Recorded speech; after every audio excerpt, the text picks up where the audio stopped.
Malam ini kita bertemu dengan Ngopi Rabu Malam yang ke-125 dengan topik baru, agenda baru, yaitu pengadilan teks. Agenda ini mempersiapkan terbitnya antologi cerpen dari anggota Lingkar Jenar, dan malam ini sudah ada nama terdakwa yang akan kita adili karyanya, dan semoga malam ini juga pledoinya bisa meyakinkan hakim dan jaksa penuntut teks agar bisa diloloskan menjadi bagian dari antologi cerpen itu. Dan yang akan menjadi juru bicara dari terdakwa cerpen berjudul Sundal adalah penulisnya sendiri, Wiyung Nuha. Saya sebagai hakim dan Iis Taulida sebagai penuntut. Saya akan bertanya terlebih dahulu kepada saudara terdakwa yang mewakili karyanya. Apakah Anda sudah siap karyanya diadili malam ini? Siap.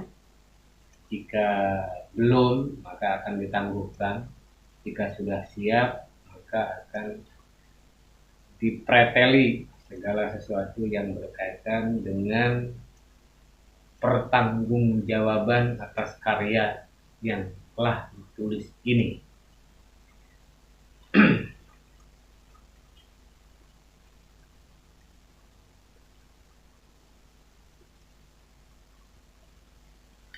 Saya akan mulai dari pertanyaan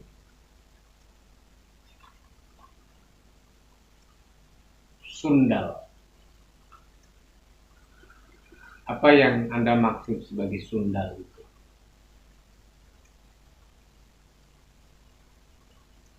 Langsung jawab. Minggu depan juga bisa. Barangkali ditampung dulu. Kalau pertanyaan hakim itu langsung dijawab, saudara terdakwa. Sundal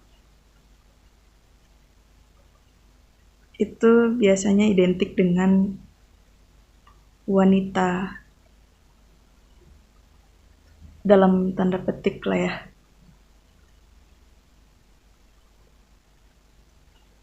Wanita yang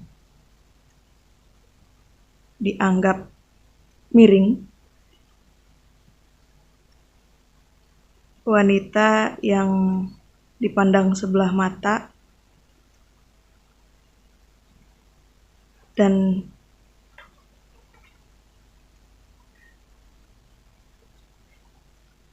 Apa bedanya dengan pelacur?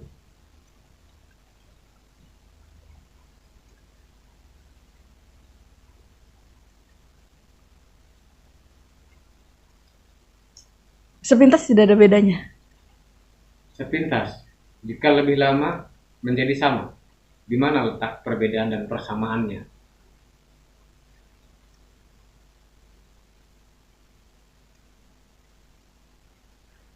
Kalau pelacur itu sudah tentu sundal, tetapi perempuan yang sundal belum tentu dia memilih sebagai pelacur yang menjajakan tubuhnya. Jadi Sundal itu apa? Jangan seperti Menko Polhukam. Pelanggaran HAM itu tidak mesti dikategorikan sebagai pelanggaran HAM.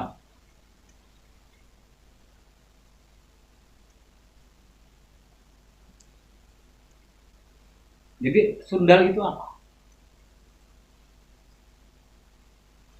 Perempuan nakal. Perempuan nakal. Tidak mesti pelacur, Ya, tapi pasti nakal. ya. Di kamus memang dijelaskan seperti itu. Bisa dicek. Kita cek ya.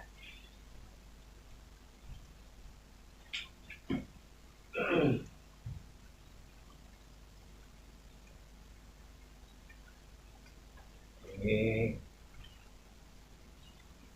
kamus Inggris Indonesia.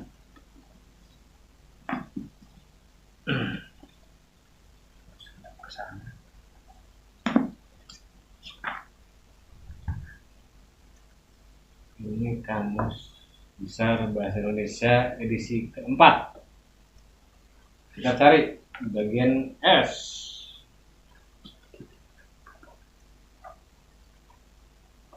SU Sunda.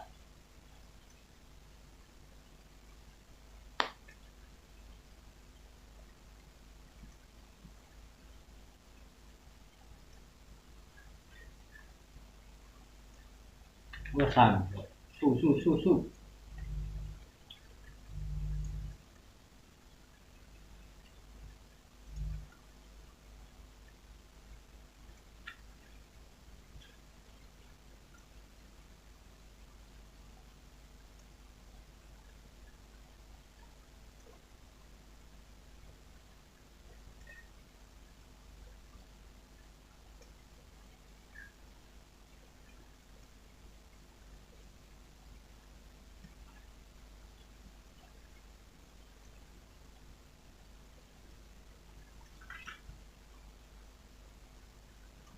Sun. Kita cek.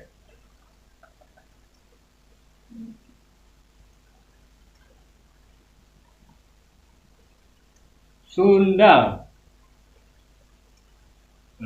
Sundal itu buruk kelakuan.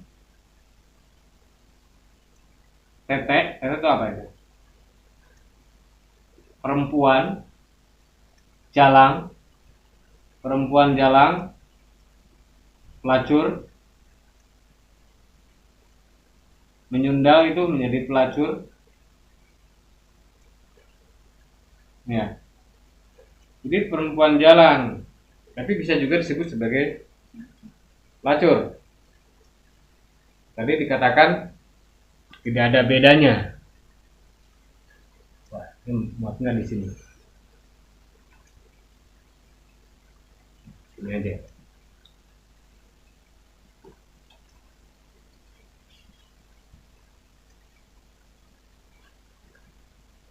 Jadi sundal itu bisa dikategorikan perempuan jalang, bisa juga pelacur. Itu menurut Kamus Besar Bahasa Indonesia edisi keempat. Jadi yang dimaksud sundal di sini lebih mengambil kedekatan pengertian yang mana? Perempuan jalang atau pelacur? Jalang. Perempuan jalang. Oke. Baik, kalau begitu pertanyaan saya berikutnya adalah seberapa jalang tokoh yang Anda ciptakan di sini?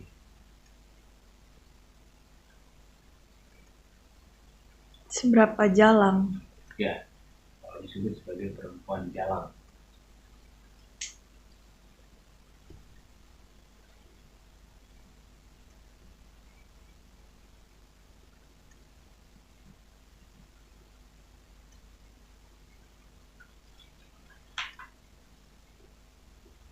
Jalang sekali. Jalang sekali itu masih abstrak. Seberapa jalang itu konkret. Jalang yang dimaksud di sini adalah misalnya Perempuan yang tidak patuh kepada suami, melihat harta. yang perempuan yang segala sesuatunya diukur oleh harta, perempuan yang tidak pernah merasa cukup dengan apa yang diberikan oleh suaminya, apa. Nah, itu konkret. Tapi sebelumnya begini, tokoh perempuannya itu, mohon maaf, katakanlah sebagai penyanyi dangdut lah, gitu, penyanyi panggung. Kenapa pakai lah? Khawatir ada yang tersinggung kalau misalnya Kenapa mengatakan. harus tersinggung? Ini fiksi. Ini karangan yang sangat bebas, Karena image, bukan laporan jurnalistik. ya, ada image perempuan penyanyi Ini sama dangdut. sekali tidak ada hubungannya dengan image. Tokoh yang Anda ceritakan adalah penyanyi dangdut. Ya. Selesai. Tidak ada hubungan dengan image. Tidak ada. Ini Iya. adalah penyanyi dangdut. Mantan. Bahkan mungkin kiai sekalipun bisa disebutkan di sini tanpa harus ada kekhawatiran untuk menyinggung siapapun. Karena ini tokoh rekaan. Oke. Kemudian berhenti dari dari profesinya itu sebagai penyanyi itu, lalu menikah dengan laki-laki yang perkenalannya. Anda ceritakan dulu deh garis besarnya. Mungkin semacam sinopsis. Ya, tokohnya di sini perempuan. Tokoh perempuan yang menyesali pernikahannya dengan laki-laki. Mohon diperbaiki sikap duduk Anda. Ya. Kedengeran gak sih? Maju juga nggak apa-apa. Tokoh perempuan yang menyesali pernikahannya dengan laki-laki yang diketahui belakangan bahwa tokoh laki-laki ini ternyata pengangguran.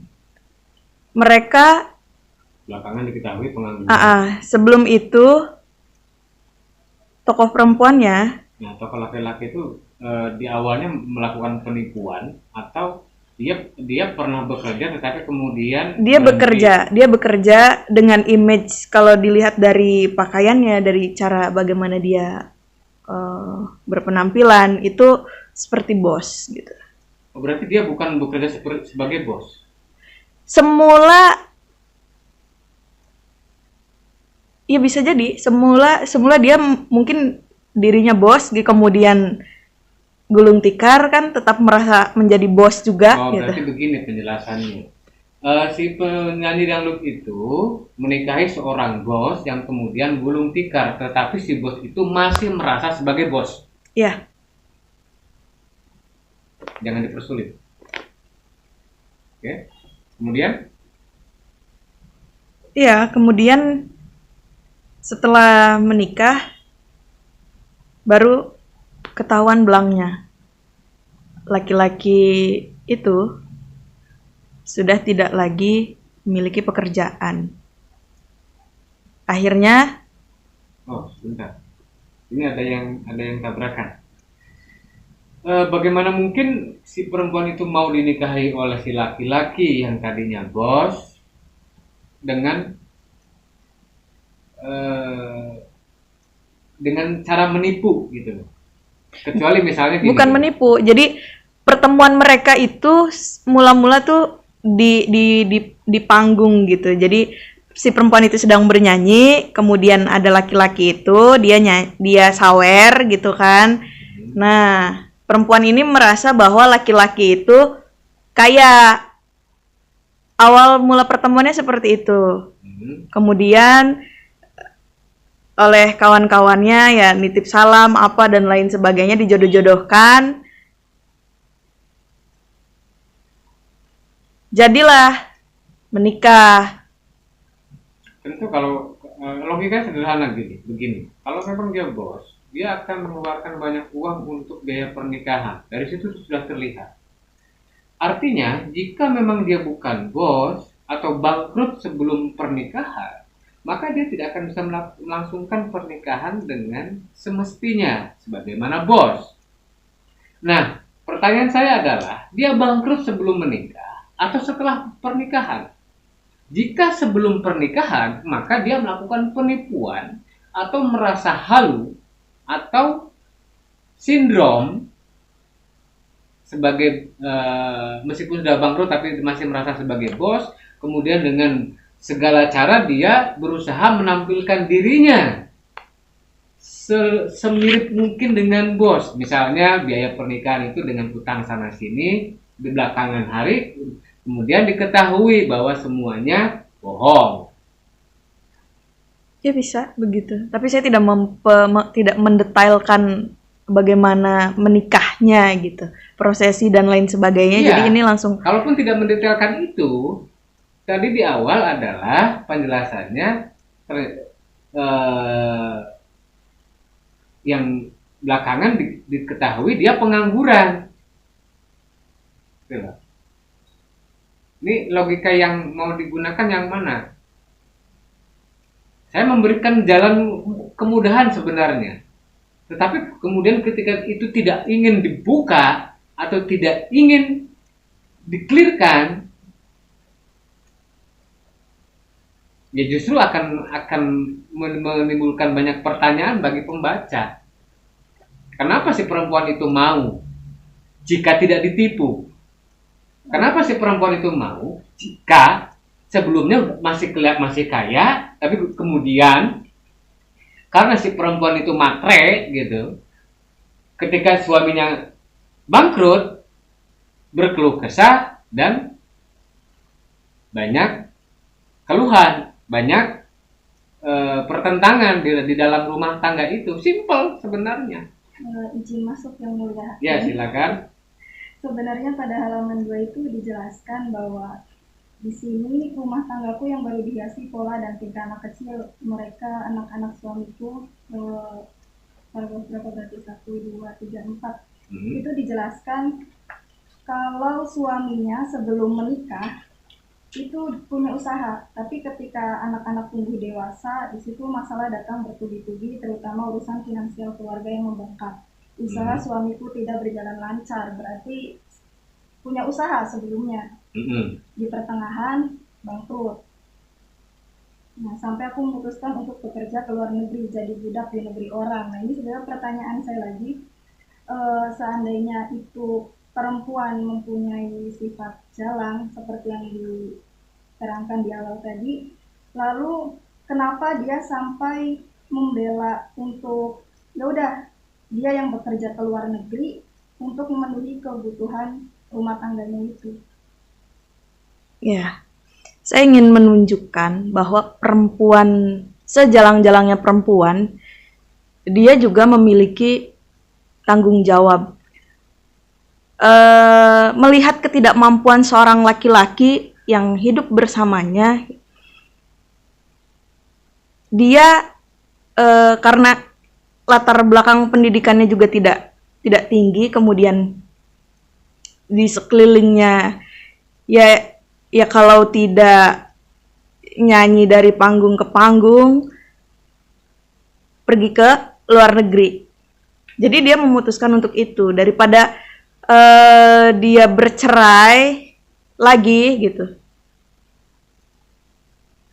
Jadi dia memutuskan untuk menjadi tulang punggung dan pergi ke luar negeri. Ada baiknya ini disebutkan di latar tokoh. Bisa lewat narasi, bisa juga kemudian lewat monolog. Aku yang tidak lulus SD, anu. Sehingga pembaca bisa dengan mudah memberikan membuat pemahaman ya. Memahami ini menjadi lebih mudah. Artinya dengan latar tokoh yang tidak lulus SD sudah bisa ditentukan standarisasi cara berpikir manusia yang tidak lulus SD dengan pergaulannya seperti apa, itu akan memungkinkan persoalan atau alur cerita berikutnya itu tidak membutuhkan banyak penjelasan.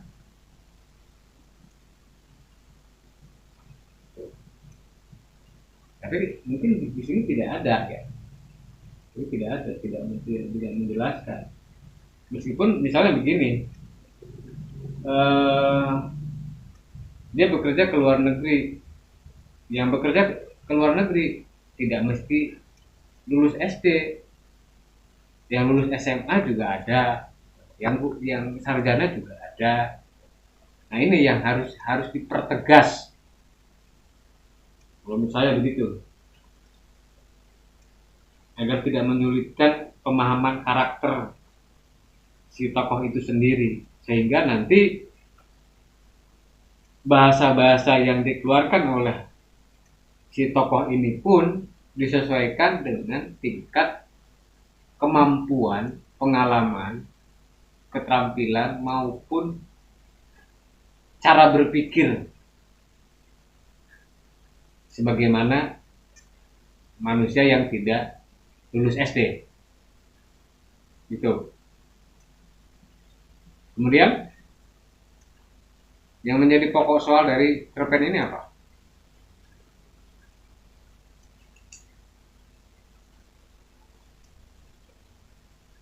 Perempuannya matre, laki-lakinya tidak bertanggung jawab.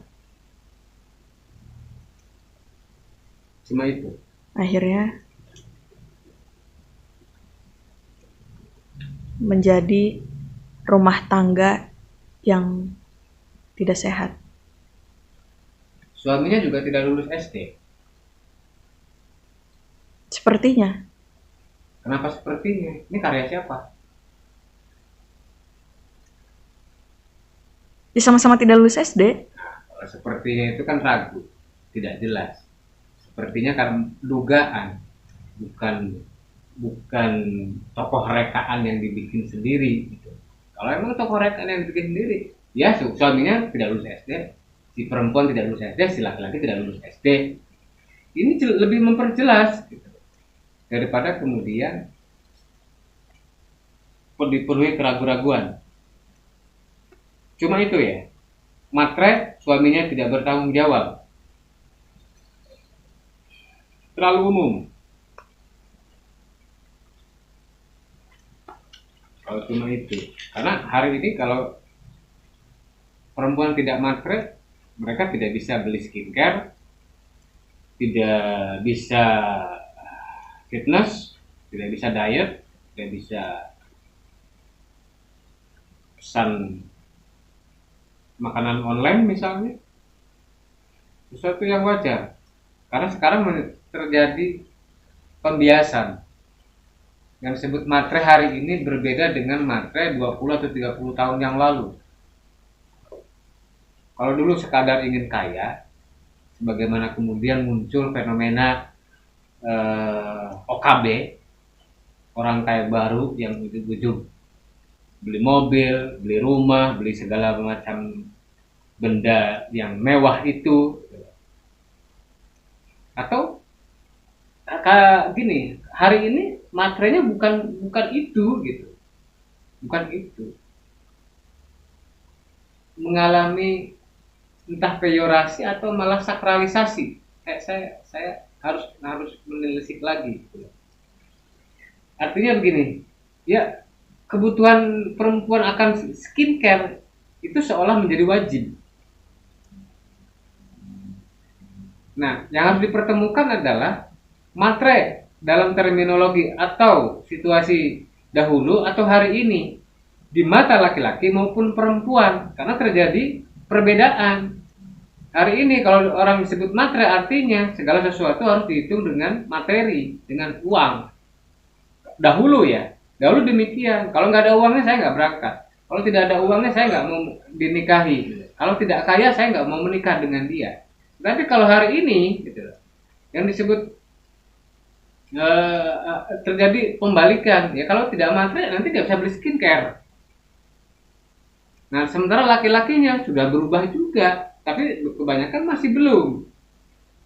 Yang disebut matre adalah biaya pernikahan minimal 100 juta, minimal sekian, sekian, sekian. Harus bawa ini, bawa itu. Termasuk calon mertuanya mengharuskan begini, begini, begini.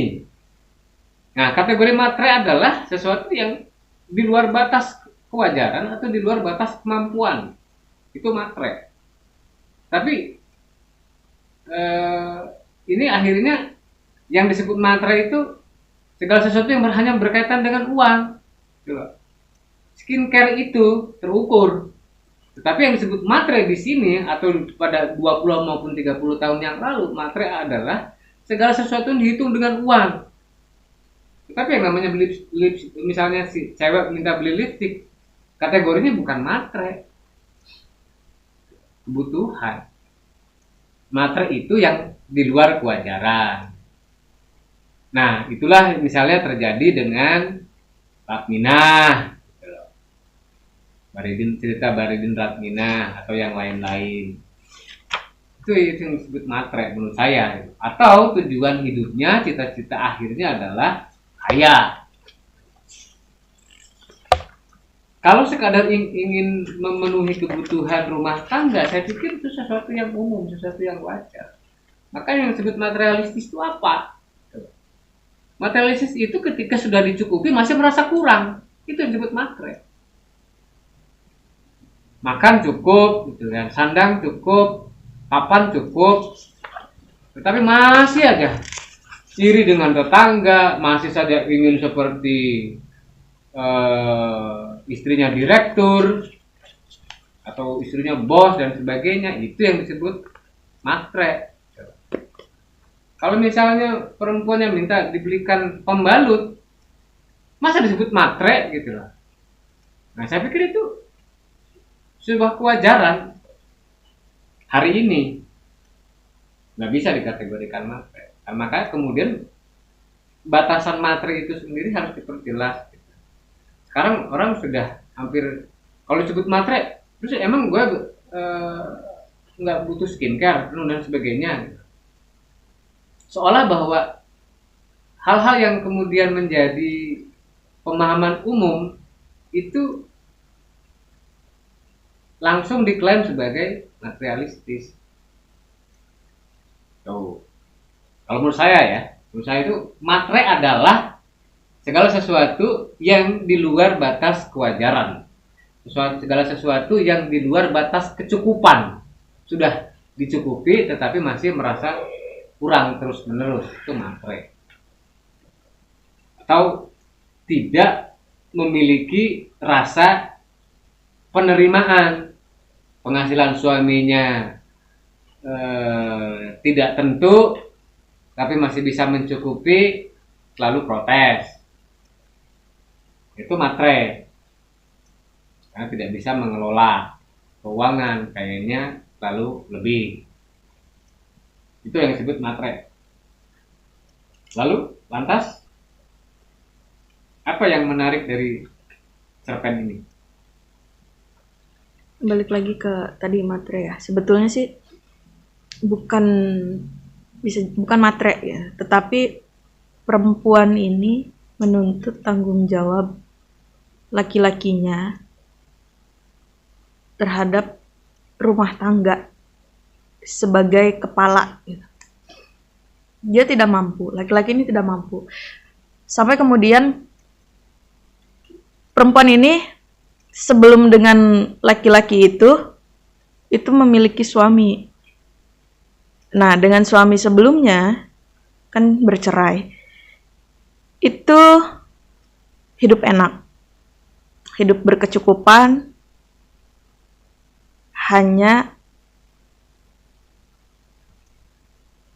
tidak dikatakan sempurna karena tidak memiliki keturunan. Begitu. Tetapi kemudian setelah tidak dengan mantan suaminya, setelah menjadi mantan suaminya, menikah dengan bercerai dengan suami pertamanya, Iya, menikah dengan laki-laki yang berikutnya. Menikah dengan laki-laki yang ngaku bos itu, Iya, menikah lebih dengan jelas. laki-laki bos itu, ia mendapat apa yang diinginkan perempuan itu, soal mendapat keturunan, dia dapatkan, tetapi dia tidak memiliki kehidupan atau materi seperti dengan suami yang sebelumnya. Sebetulnya itu yang disesali oleh perempuannya itu seperti itu. Begini, kalau suaminya tidak mampu memberi nafkah, itu masih ada upaya untuk memberikan sedikit pemakluman. Tidak mampu itu misalnya karena dia sakit, dia cacat. Tetapi kalau suaminya itu malas, dia bukan pengangguran, dia pemalas. Berbeda. Tidak mampu dengan tidak mau bekerja itu beda. Jadi posisinya dia tidak mau, artinya dia tidak bertanggung jawab, tidak mau bekerja, atau tidak mampu bekerja. Kalau tidak mau bekerja, dia jadi benalu bagi istrinya. Harus ada titik temu, titik soal. Si istri ini sudah bekerja sedemikian rupa untuk menghidupi keluarga, tetapi si suaminya leha-leha, kemudian anak bawaan suaminya juga dia yang ngurus, si istri itu, si perempuan itu yang ngurus, di samping dia juga mengurus anaknya sendiri, anak suaminya juga dia yang ngurus, tapi si suaminya ongkang, itu lebih clear. Mungkin dulunya si suami itu pernah jadi bos, tetapi karena nasib dan sebagainya bangkrutlah, berputar, dan kemudian terkena sindrom. Nah, tuntutannya kan sebenarnya sederhana. Si suami itu mau bekerja, soal penghasilannya mencukupi atau tidak, ketika dia mau bekerja, itu dia sudah menunjukkan tanggung jawab. Konflik di sini akan bisa dipertajam jika si suaminya yang pemalas itu kekeh, tidak mau bekerja, atau kemudian ya udah nanti biar datang sendiri pekerjaannya. Aku kan dulu bos, aku kan anu. Orang masih menghargai aku, tapi nyatanya sampai bertahun-tahun tidak ada orang yang pernah datang ke rumahnya untuk mungkin memberikan pekerjaan, mungkin mengembalikan utang atau apapun itu, untuk menunjukkan bahwa dia dahulu pernah jadi bos. Nah, ya, konflik batinnya juga harus ditunjukkan di situ. Artinya apa? Harus ada antagonis, protagonis. Kalau si perempuan ini disebut sundal dalam pengertian yang miring kan, negatif, tetapi kemudian dia bukan antagonis, dia protagonisnya. Antagonisnya adalah si suami yang pemalas itu, yang tidak banyak bicara itu. Jadi tokoh, kalau katakanlah tokoh baiknya adalah si sundal ini, tokoh buruknya si suami yang tidak banyak bicara atau tidak banyak dialognya, tetapi dia tidak mau bekerja. Bagaimana, saudara penuntut? Ya, kalau ingin mempertahankan ceritanya yang seperti ini, menurut saya dengan judul sundal itu kurang cocok ya, karena di sini kan si tokoh utamanya yang disebut sundal itu hanya menyesali keputusannya seperti yang tadi disebut. Terus yang disebut matre juga sebenarnya dia kan bukan matre dalam artian sudah cukup tapi masih kurang gitu. Tetapi di sini dia menginginkan kebahagiaan, kecukupan hidupnya karena dia merasa kekurangan di situ, seperti itu sih. Ya, gimana? Ya, begitu. Kalau mau bertahan dengan sundal, maka ada satu titik dari karakter tokoh itu yang harus ditambahkan. Dia misalnya tetap dengan si suami itu, tetapi menjalin hubungan dengan pria lain. Dia melakukan tindakan-tindakan yang di luar apa yang dikatakannya, di luar apa yang dipikirkannya, di luar apa yang dibutuhkannya. Atau dia harus jadi antagonis kalau masih menggunakan judul sundal. Kecuali ada tokoh lain yang di akhir cerita sedang membuka catatan harian. Jadi si tokoh baru itulah yang menyebut si perempuan ini sebagai sundal. Bisa. Ada yang tidak si laki-laki itu ketahui bahwa perempuan ini yang sepintas dia cuma membutuhkan nafkah harian sebagaimana kemampuan suami, tapi ternyata di belakang suami si laki-laki itu dia maka aku pantas menyebutnya sebagai sundal. Nah, situ. Begini, ini saya ceritakan dulu alur ininya ya, alur kisahnya. Ini sudut pandangnya, point of view-nya itu dari perempuan itu. Mengapa dikatakan sundal, mengapa dikatakan jalang, mengapa kemudian diberi judul yang sama, itu ini mengacu kepada sikap-sikapnya yang semula yaitu sebagai penyanyi dangdut, kemudian hidup mewah gitu. Tapi sampai pada titik dia bercerai ya seperti itu. Dan dia kemudian menikah, mendapatkan yang selama ini dinantikan gitu, mendapatkan keturunan gitu. Meskipun ya juga ternyata mengasuh anak dari suaminya, tapi suaminya malas bekerja tadi, yang sindrom itu. Kemudian ini dia bercerita, dia menumpahkan unek-uneknya dulu gitu loh.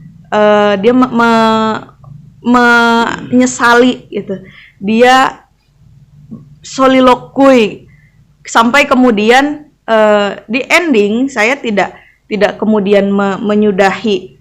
Jadi ini tuh dia semacam pikirannya, dia bicara dengan dirinya sendiri, punya anak kok begini, suaminya begini gitu. Dia mengeluhkan, kenapa kok saya mengambil keputusan seperti ini?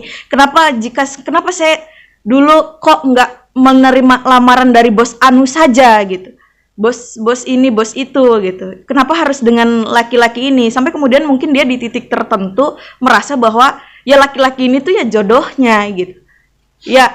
Ya wis terima gitu, dia mau menerima, kemudian akhirnya dia mau menyanggupi menjadi tulang punggung keluarga, sampai kemudian dia saking nggak tahan lagi, ada dialog di akhir itu, urus saja dirimu sendiri, kataku suatu malam di kamar penuh pecahan cermin, sabar sedikit mah, ini masih bisa kita bicarakan. Suamiku tampak memelas. Sudah cukup kesabaranku, tidak perlu ada pembicaraan apapun. Aku sudah muak dengan segala kelemahanmu. Mama tidak kasihan pada anak-anak. Mereka masih kecil dan membutuhkan kasih sayang ibunya. Kau urus saja anakmu. Aku pun mengurus anakku. Kubanting pintu ruang tamu, kaca jendela bergetar. Aku sangat kecewa, namun aku tetap berusaha tegar. Bertahun-tahun aku bertahan dalam kesusahan, namun kehidupanku tidak menjadi lebih baik. Isak tangis dan jerit anak-anakku tak kuhiraukan, suamiku mematung di tengah pintu. Itu. Jadi kalau misal yang tadi disebutkan ada kemungkinan-kemungkinan lain gitu. Yang pertama, si Sundal ini ternyata protagonis gitu. Kemudian jika tetap mengambil judul ini, ada kemungkinan alur lain yang harus dibangun gitu. Maka komposisi ininya pun berubah gitu, alurnya juga berubah. Tidak ada persoalan dengan perubahan. Tapi saya mau mempertanyakan tadi, apa salahnya penyanyi dangdut dan hidup mewah? Tidak ada salahnya. Tidak ada Tapi salahnya. itu jadi pembuka bagi pengertian jalan, Iya. bagi pengertian Sundal. Kenapa hadirnya Sundal itu karena setelah menikah dengan laki-laki yang lemah itu gitu. Si laki-lakinya ini kan menganggap dasar iraku ya emang penyanyi dangdut angel, orang bisa dianggap di bawah hidup susah tuh nggak bisa. Ya jalang gitu. Padahal yang menjadi titik lemahnya juga bisa jadi si lelakinya itu yang dia juga tidak mau Ada bekerja. nggak kalimat suami yang mengatakan demikian? Tidak ada. Tidak ada. Kenapa harus dikatakan kalau tidak dituliskan? Artinya kalau dalam perspektif pencerita ini adalah si tokoh, si perempuan itu, dia harus memberikan penjelasan bahwa suaminya pernah mengatakan itu, untuk mempertegas bahwa yang menyebut dia Sundal dan membuat dia jalang itu siapa, agar pembaca bisa membedakan jalang dalam pengertian watak yang dibangun dari awal sampai akhir, ada jalang atas karena sebutan orang lain terhadapnya. Aku disebut jalang, aku disebut Sundal oleh suamiku yang pemalas. Nggak apa-apa, cukup kata itu, cukup kalimat itu untuk memberikan pengertian kepada pembaca bahwa Sundal di sini adalah sebutan dari seorang laki-laki kepada seorang perempuan karena problem begini. Ini dia tidak ada urusannya dengan apakah benar si perempuan itu jalang, apakah sebaliknya, itu nggak ada urusan. Tetapi untuk pengambilan judul maka harus ada identifikasi di situ. Identifikasi si tokoh yang merasa dirinya Sundal, atau diri orang lain yang menyebutnya Sundal, atau ada tokoh lain sebagai pencerita yang memberikan spesifikasi atau identifikasi yang lebih detail bahwa yang disebut Sundal adalah perilakunya seperti bla bla bla. Itu sebenarnya.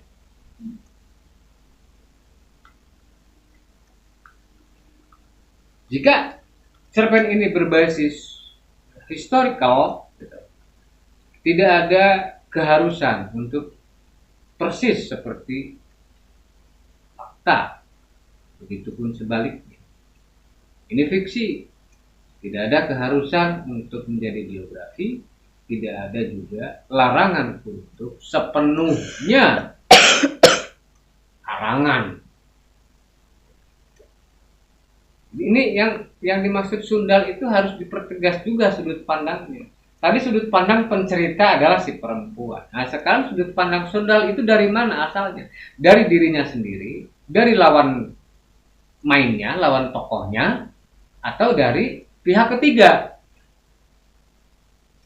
sebagai si narator misalnya. Itu yang paling memungkinkan, paling bisa menjelaskan kepada pembaca dengan ciri-ciri perilaku tertentu.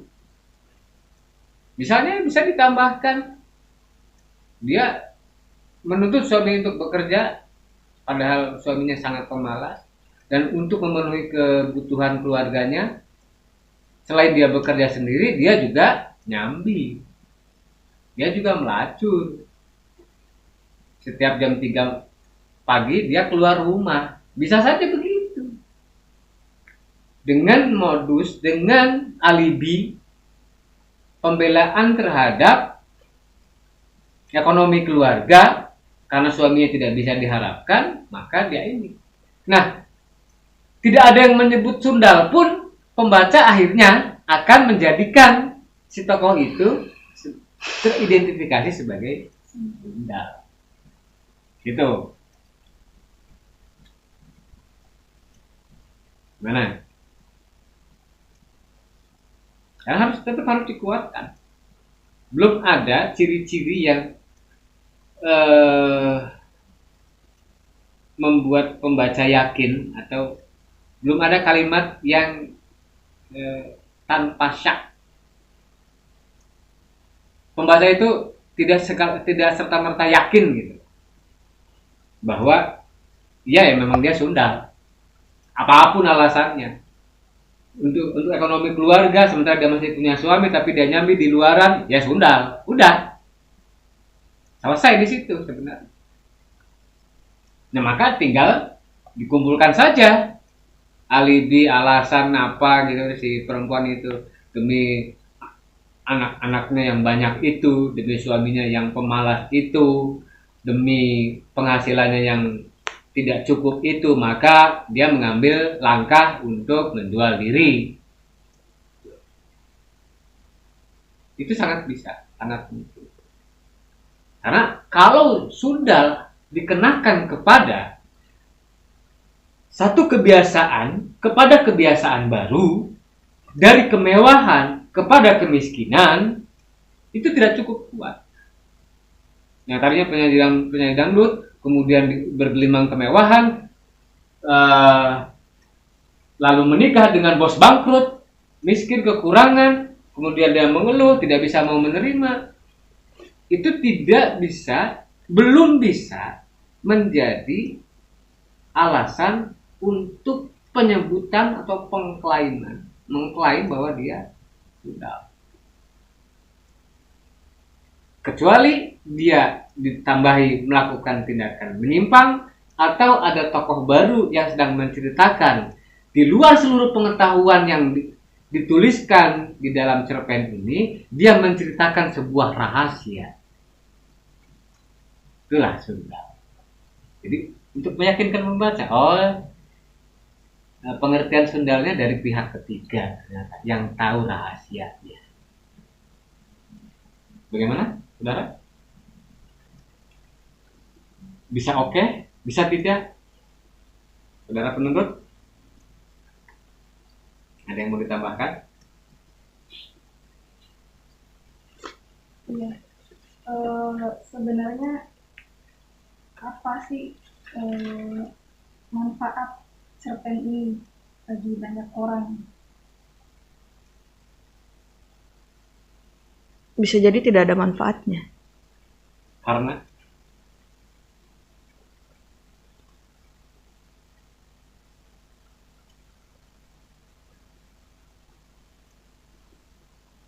isinya keluhan. kenapa Anda bilang ini tidak manfaat? Ya karena ya tadi bisa jadi karena dianggap isinya hanya keluhan, kemudian tidak memberikan pencerahan, tidak ada amanat yang bisa dipetik, tidak ada hikmah misalnya. Siapa yang mengatakan itu? Siapa saja? Tunjukkan siapa orangnya yang mengatakan itu. Jangan mengarang fakta baru. Ini kan apa manfaatnya? Apa manfaatnya? Iya, tetapi Jika satu sisi tidak ada manfaatnya, maka satu sisinya ada manfaatnya. Ya itu, satu sisinya lagi bisa jadi ada. Di mana? Ya kebalikan tidak dari ada manfaatnya, bukan kemudian atas dasar sentimental, bukan karena sentimen, bukan karena juga a priori dan apatis. Jika disebut tidak ada manfaatnya, maka sebutkan di bagian poin yang mana yang tidak ada manfaatnya. Anda sebagai penulis, kenapa tidak meyakini bahwa apa yang saya tulis itu memiliki manfaat yang sangat berharga? Ya karena itu manfaatnya ya saya untuk diri saya sendiri. Ya, Ya orang lain mau dia menganggap ini sebagai keluhan, mau ini menganggap kemudian memiliki manfaat bagi dia bisa mengambil itu a priori. Itu tidak fair. A priori. Yang disebut dengan manfaat dan tidak manfaat adalah, saya akan menjelaskan. Manfaatnya adalah apa yang saya gelisahkan. Saya sebagai penulis bisa menyelesaikan cerita ini sampai sekian ratus kata. Karena ini menjadi cita-cita saya agar apa yang saya imajinasikan itu bisa tuntas dalam tulisan. Tetapi kemudian tidak perlu ditambahi dengan orang lain mau ngambil manfaat atau tidak, itu bukan urusan saya dan sebagainya. Enggak. Itu a priori. Itu apa? Tidak perlu ada kalimat itu. Manfaatnya adalah saya bisa menumpahkan seluruh gagasan, menumpahkan seluruh ide, menumpahkan atau membuat cerita ini yang semula masih ada di dalam kepala atau dalam perasaan saya menjadi selesai. Manfaatnya, ini cerita kalau dibilang tidak ada manfaat, makanya saya tanyakan siapa yang bilang tidak ada manfaatnya.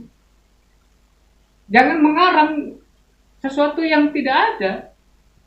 Di mana letak ketidakbermanfaatan? Seorang penulis harus yakin dengan tulisannya, bukan kemudian dia menjadi a priori atau apatis. Tidak.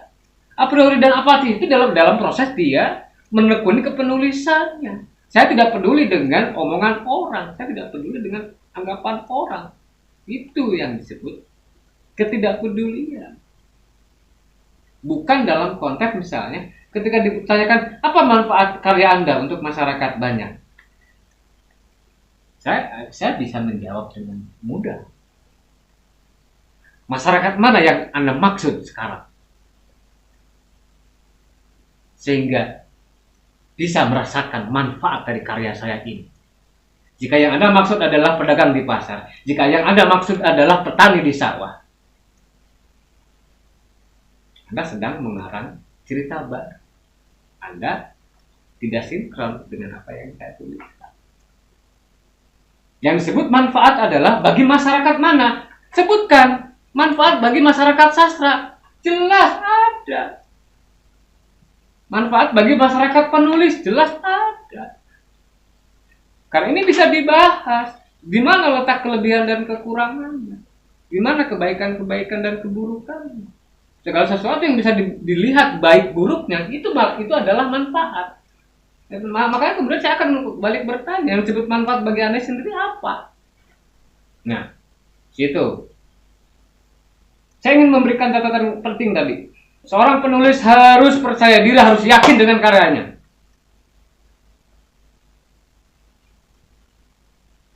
Tidak ada alasan apapun itu. Kalau ditanya manfaat ya, jawab dengan proporsional. Manfaat bagi saya ini. Bagi masyarakat, terutama masyarakat pembaca, masyarakat penulis, masyarakat sastra, masyarakat cerpenis misalnya. Saya membuat alur maju, saya membuat konflik semacam ini, saya membuat perwatakan, saya membuat sudut pandang seperti ini, ilmiah. Kalau bagi masyarakat penulis, masyarakat pembaca, masyarakat sastra, tidak kemudian terserah orang mau baca atau enggak. Ini nggak bisa kayak gitu, nggak bisa,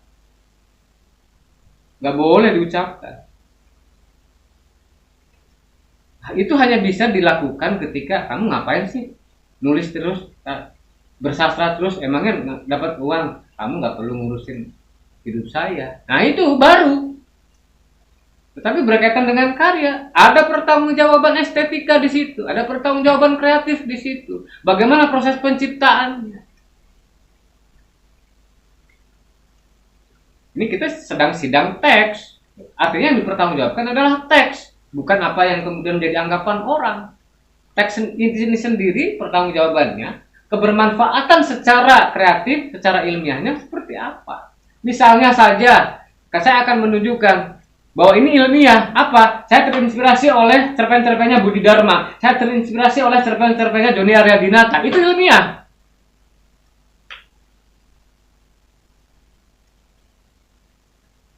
Kalau Anda ingin tahu, itu yang disebut pertanggungjawaban. Di mana letak bermanfaatan? Bermanfaat.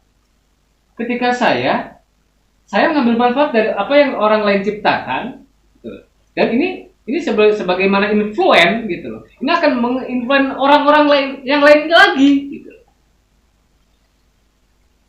Akan terjadi komparasi gitu loh, antara karya saya dengan karya yang mempengaruhi saya. Itu manfaat. Banyak orang membuat analisis sastra bandingan karena memiliki tema atau cara membuat alurnya mirip misalnya. Itu sangat mungkin. Jadi kita tidak boleh a priori, tidak boleh apatis. Ada pertanggungjawabannya. Harus dijelaskan. Misalnya, simple. Kata ini cuma saya yang punya. Itu manfaat. Saya menuliskan kata ini karena menempuh proses pencarian sekian hari, sekian minggu. Dalam setiap proses penciptaan, seorang pengarang itu akan menemukan sesuatu yang di luar dugaan, di luar rencana. Bahkan kemudian ketika ditelaah kembali, orang lain nggak punya. Sebagaimana misalnya, Seno menemukan senja, Sapardi menemukan hujan.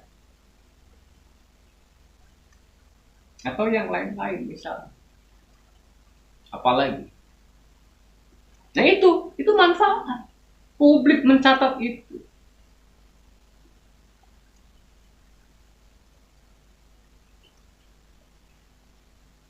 Itu saudara. Jadi gimana? Saudara penuntut, mau dilanjut atau disudahi? Kalau disudahi, ini kita anggap dengan catatan harus direvisi, harus dipertegas baik karakter tokoh maupun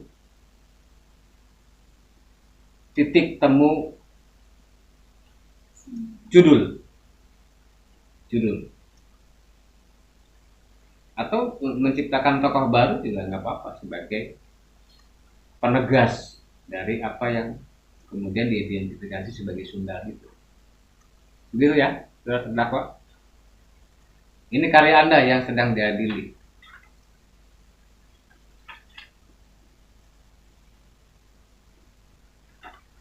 Baik ya. Ini sidang kita tutup dengan catatan agar direvisi kembali.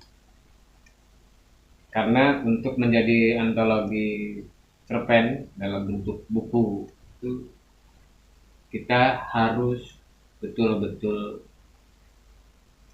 mempersembahkan karya terbaik yang tidak sekadar revisi 1-2 kali, karena pada kenyataannya tidak ada karya yang selesai. Hanya ada pembatasan keselesaian. Kita anggap cukup buat, tapi bukan selesai. Cukup segitu dulu. Saya sudah mentok untuk mengurus karya ini. Itu lebih fair.